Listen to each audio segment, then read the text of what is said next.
Bonjour à tous et bienvenue dans cette vidéo dans laquelle je vais vous montrer comment utiliser facilement un éditeur de texte pour créer une page HTML.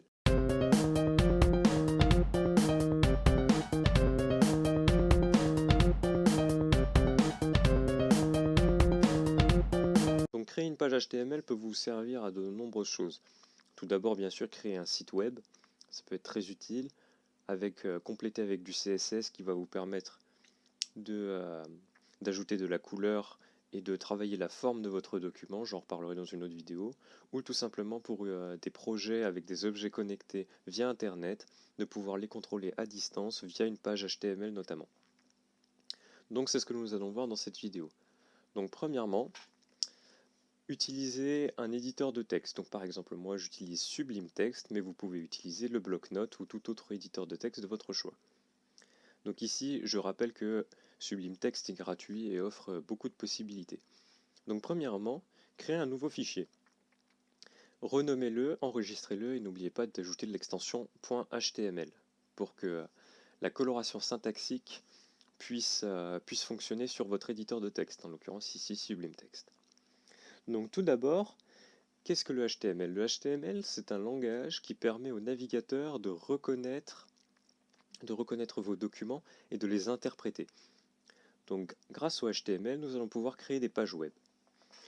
Mais comment fonctionne le HTML? Le HTML fonctionne avec des balises. Qu'est-ce que sont des balises? Les balises sont des éléments comme celui que je vais taper ici, par exemple la balise body, ici. Entre deux balises, vous écrivez quelque chose. Toutes les balises ne servent pas à la même chose. Ici, par exemple, la balise body va contenir l'ensemble du code nécessaire à votre page web. Donc c'est ce que nous allons faire tout de suite. Donc ici, vous avez la première balise, ici body, qui s'accompagne de la balise de fin body avec un slash. Ceci est valable pour toutes les balises. Les balises de fin commencent par un slash. Les balises sont toujours entre symboles inférieur-supérieur. Donc ici, je vais faire ceci. Voilà. Mais premièrement, pour que votre navigateur reconnaisse quelle version d'HTML vous utilisez, vous allez devoir utiliser ceci. Donc l'instruction, point d'interrogation, doctype en majuscule, ici HTML, et fermez le petit accent. Donc ici, avec cette balise, votre navigateur sait que vous utilisez la dernière version d'HTML, c'est-à-dire HTML5. Donc ici, je vous ai écrit les balises body. Avant les balises body qui contiennent le corps de votre page web, vous devez utiliser les balises head, ici comme ceci. Voilà. Les balises head vont contenir les informations primaires de votre page web, comme par exemple le titre de la page qui s'affichera sur l'onglet du navigateur, mais également le type d'encodage de votre page web. Donc c'est ce que nous allons voir tout de suite. Donc vous tapez ceci, vous tapez meta chartset égale entre guillemets l'encodage que vous désirez. Donc ici je vous recommande d'utiliser l'encodage UTF-8, c'est le plus commun et c'est celui qui conviendra le mieux pour des Européens notamment. Ensuite, vous allez devoir spécifier le titre de votre page. Le nom de cette balise est très simple, il s'agit en anglais de la balise title pour titre, title, et mettez le titre de votre page. En l'occurrence, moi je vais mettre le nom de la chaîne, astuces électroniques. Voilà, comme ceci. Ensuite, que faire? Maintenant, le corps de la page, nous allons nous intéresser à que mettre dans ce corps de page. Donc vous pouvez mettre, nous allons voir comment mettre des titres, comment différencier des titres des sous-titres, différencier également des listes à puces, des paragraphes, et nous verrons comment faire tout cela. Donc maintenant, de retour dans le corps de la page. Maintenant, nous allons apprendre à utiliser des titres. Pour utiliser des titres, il suffit d'utiliser la balise H suivie d'un nombre. Ici, vous voyez que Sublime Text me propose H1, H2, H3, H4 et jusqu'à H5. Mais qu'est-ce que cela signifie? H1, c'est la taille du titre. Donc, plus votre titre est important, plus vous devez vous rapprocher de 1. Donc si c'est un gros titre, un titre important, mettez H1. Ensuite viennent le titre H2, un sous-titre, H3, un sous-titre, et ainsi de suite jusqu'à H5. Ici, ce n'est pas la taille des lettres qui va importer, mais l'importance que vous accordez au titre dans votre page. Car après, pour le référencement de votre page web, les navigateurs vont rechercher notamment, après la recherche d'un client, ils vont rechercher les H1 dans les pages. Donc, si cela est important, mettez un H1. Si cela est moins important, mettez un H2, et ainsi de suite. Donc, par exemple, je vais créer un titre H1, et je vais mettre mes premiers pas en électronique.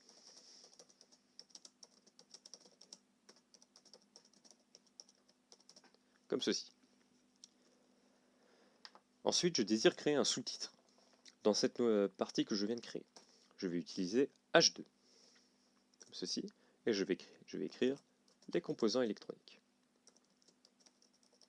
Comme ceci.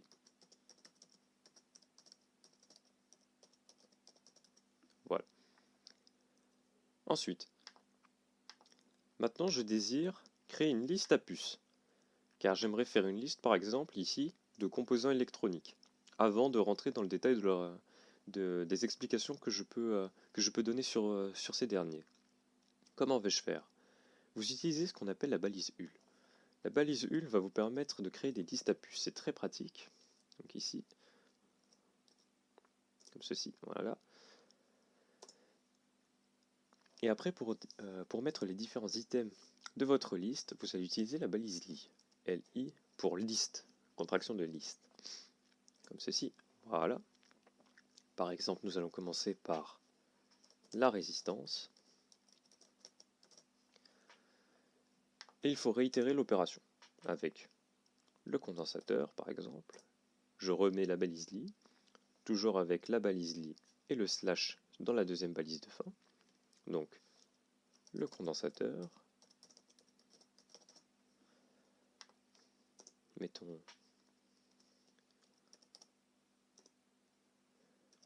la diode. Et mettons encore un.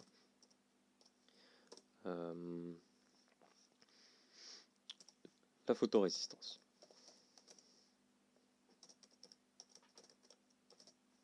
Comme ceci. Voilà. Mais à présent, si je désire écrire du texte, un texte explicatif ou un texte quelconque, mais un texte, je vais utiliser la balise P qui va me permettre d'écrire un paragraphe complet.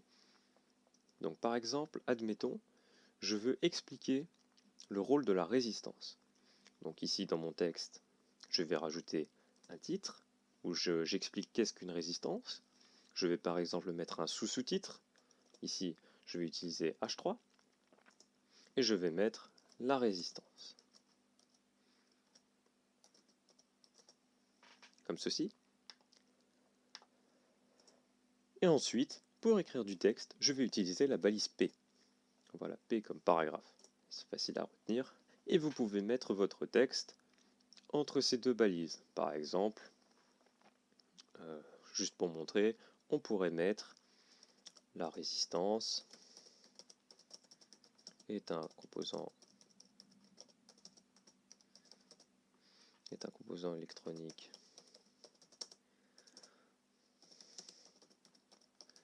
très basique, mais tellement important. Par exemple, comme ceci, on pourrait apporter des précisions. Par exemple, une résistance permet, par exemple, de protéger une dalle dans un circuit électrique.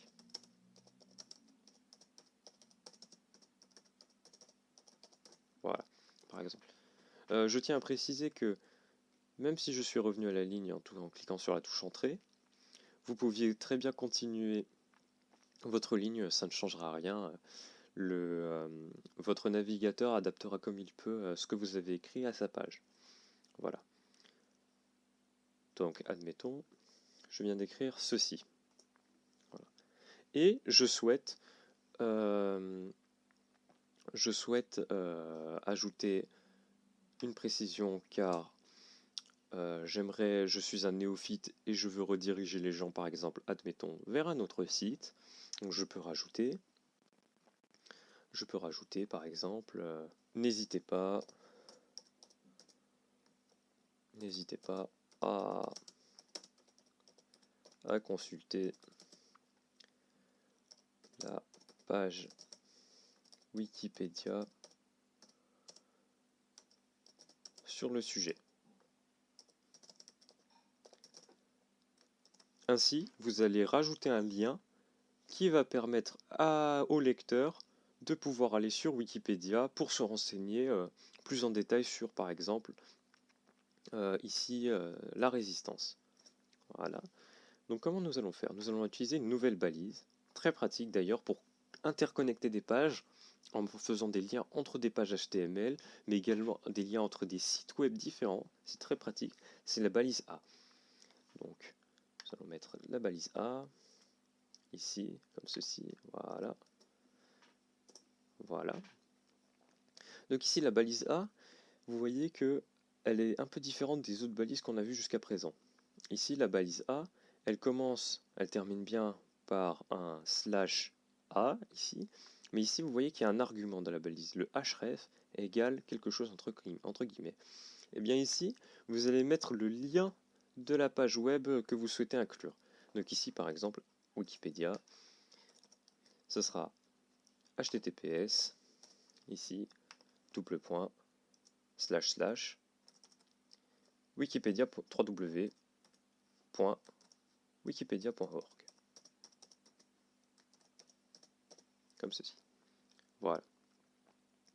Et entre les deux balises, vous allez pouvoir remplacer par vous allez pouvoir mettre le mot qui va apparaître en bleu.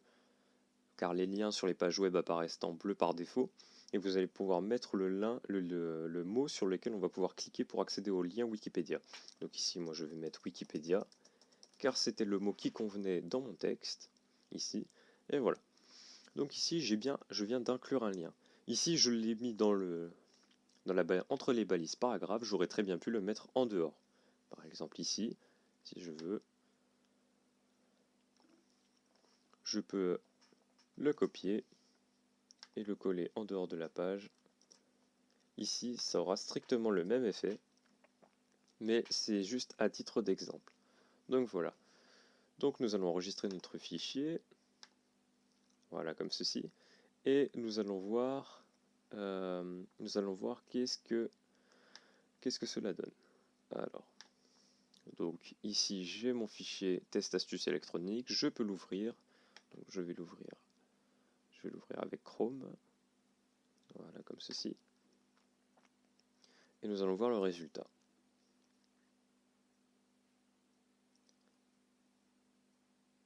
Voilà. Donc ici vous voyez que notre titre c'est bien affiché, notre titre en page H1, ici les composants électroniques, notre titre en taille H2, la résistance titre en taille H3, vous voyez bien la décroissance dans la taille des titres. Notre liste à puces, elle a très bien marché, ici. Et vous voyez que le fait, dans la balise paragraphe, le fait d'avoir sauté une ligne ne servait à rien, car vous voyez que par défaut, le navigateur adapte à la taille de la page votre texte. Et ici, vous voyez bien que le lien est apparu en bleu surligné ici, et il est bien inclus dans le texte. Et que cela ne changeait rien, que l'on pouvait très bien le mettre en dehors de la balise paragraphe. Je l'avais rajouté en dehors de la balise paragraphe. Vous voyez que c'est exactement le même résultat. Et le lien marche très bien d'ailleurs, car si je clique dessus, je retombe bien sur Wikipédia.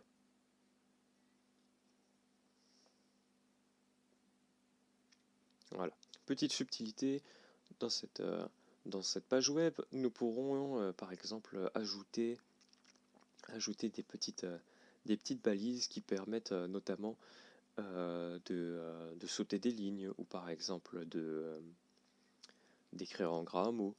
Donc c'est ce que nous allons faire tout de suite. Par exemple, j'aimerais que le mot del soit en gras. Donc ici, je vais rajouter la balise bold, comme ceci.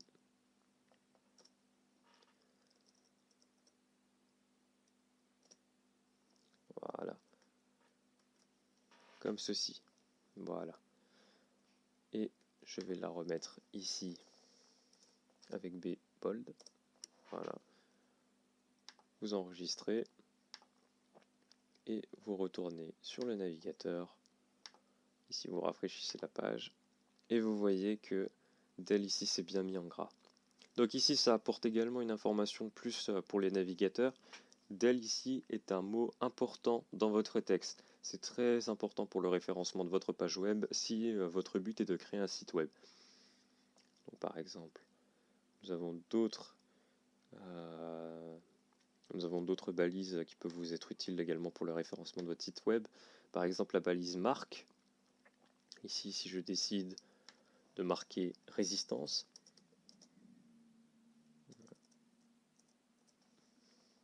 alors ici, marque comme ceci. Et la balise de fin, toujours avec le slash, marque comme ceci, voilà. J'enregistre mon fichier. Voilà. Et vous allez dans Google. Et voilà. Et vous voyez que marque vient de surligner le mot résistance. Alors une fois de plus, marque ici surligne votre résistance. Ça peut paraître esthétique en HTML, mais le but premier n'est pas là. Le but premier reste notamment pour le référencement, car marque et B, pour écrire en gras ou pour surligner, n'ont pas le même niveau d'importance dans l'interprétation que va faire le navigateur lorsque quelqu'un va faire une recherche. Donc ça peut être utile de connaître marque et B, mais il faut savoir que d'un point de vue esthétique, ça ne sert à rien, car vous aurez ce qu'on appelle les fichiers CSS pour mettre de la couleur et modifier vos pages web. Voilà, c'est tout pour cette vidéo. J'espère qu'elle vous aura plu, qu'elle vous aura été utile.